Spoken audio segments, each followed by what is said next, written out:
और तीन तीन चार चार लाइना जो बंद ना जी, इन्हां दे विच ज्यादातर ने मकूला शायर वो होंदा है जिहदे शायर दा अपना कौल। वैसे सारे कौल जे ये शेर मियां वारिस शाह ने, ये कुरान मजीद दे माने ने जे कौल मियां वारिस शाह ने, शेर मियां वारिस शाह ने, जो मर्जी कह।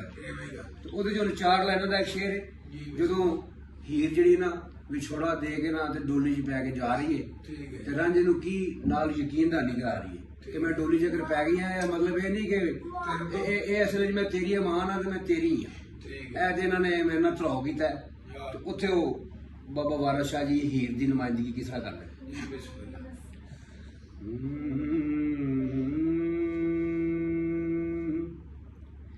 ले वे रांझिया उमर दे पे चेड़े,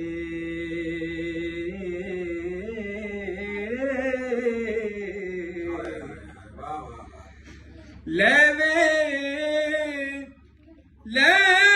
रांझिया उमर दे पे चेड़े, दुख दर्द मेरा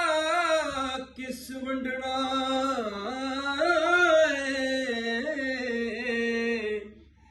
खेड़े नाल नहीं होवना जोड़ मेरा,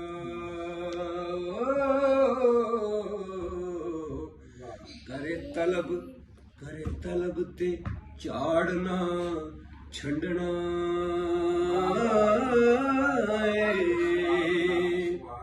और विच गोयकी दी पारी है। पंज पीर तेरे मेरे विच जामन, जिन्ना बन के सैदड़ा फंडना,